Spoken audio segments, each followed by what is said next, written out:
Welcome to Roll for Noodles, the series where I make a randomized noodle dish for my wife. This series is inspired by Adventures in Ardia's Roll for Sandwich. Let's get started with our roll for noodle shape. That's a 12! We're making our own noodles! Next up is the roll for sauce. And that's a 5 for tomato sauce. Next up is the roll for veggies. That's 11 and 9 for broccoli and zucchini. Next up, we'll roll for protein. That's a 1. No protein today. Now for our D20 possibility. And 18. Roll twice. Alright, let's try this again. That's a 3 and a 17 for elote seasoning and chili lime seasoning. And we'll finish up with our finishing touch. That's a 1 for M&Ms. I guess all good things must come to an end. Alright, well here's today's lineup. The last time we rolled homemade noodles was in episode 5, and this is episode 41. To say I'm a little out of practice would be an understatement. Starting off strong, realizing I'm out of salt, I had to dip into Kelly's flaky sea salt. But hey, as long as I can carefully mix these eggs in a way that they stay in the well, everything should be fine. Since I rolled tomato sauce, I'm gonna try and make a spaghetti. Have I ever made spaghetti before? No. Do I believe in myself that I can make a spaghetti? No. But Kelly got me a pasta maker years ago at this point, and I've been too scared to try it out. Today is the day I face my fear. You know, this dough is hard as a rock, but it looks right. Resting it should make it softer. Which is what I'll keep telling myself since I accidentally let it rest for 3 hours. Listen, I got distracted. I have a sauce to make, and it's not like I can just snap my fingers and cut up some... Oh.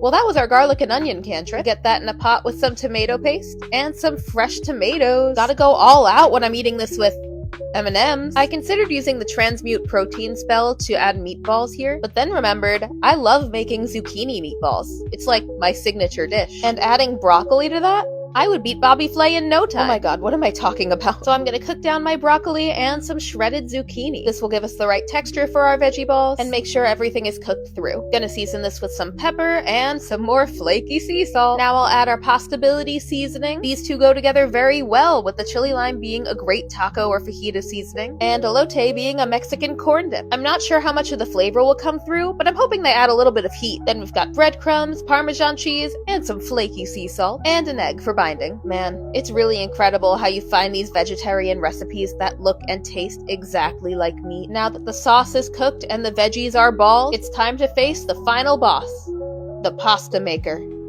Yeah, so this wasn't nearly as difficult as I thought. You're just cranking the dough through the machine to thin it out. And yeah, I knew that. And yes, so did you. You're so smart. I really don't know what was so intimidating about this. It even has a setting for spaghetti. What did I think was gonna happen? Well, I'm excited to hear all of your comments about how smart I am for figuring out this machine and how happy you are for me that I faced my fear. Now, after the hours it took me to make homemade pasta, homemade tomato sauce, and homemade veggie balls, the pasta itself will only take a couple minutes to cook.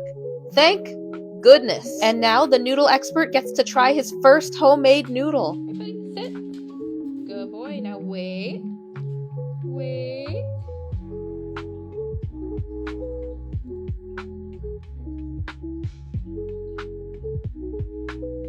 Okay. Good boy. Good boy, bud. I think what I'm gonna say next is pretty obvious. This is all very cohesive, except, say it with me, the zucchini. I love zucchini. No, but obviously I put a ton of time and effort into this dish, and I'm kind of disappointed I have to put M&Ms on top. Although I guess these aren't chocolate, they're 100% recycled plastic. Hopefully these just add sweetness and don't overpower the whole thing. In fact, if any of the other ingredients were to overpower the whole thing, I'd be thrilled. I don't know if it's the M&Ms or the homemade noodles, but something about this dish just looks fake. But it's noodles o'clock, so I gotta bring it out. I'm gonna call this one the elf. Obviously. I have some hope, but it's not up to me. Every time we get meatballs. Cheers.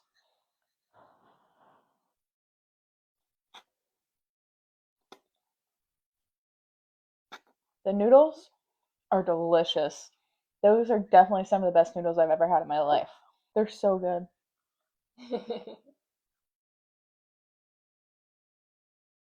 I think they're better in the mini form than they were in the larger form, because they almost just like melt in, what would you call this, like a veggie ball? I do think I like your zucchini meatballs better, but it's good. It's a good way to get some extra veggies in this dish too. I loved the shape of the noodle.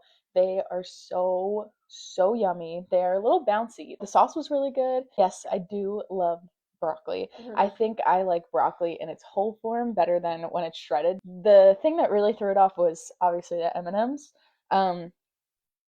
Still a good dish, but it did make it like really sweet and kind of threw it off a little bit. But overall, I would give this an 8.5.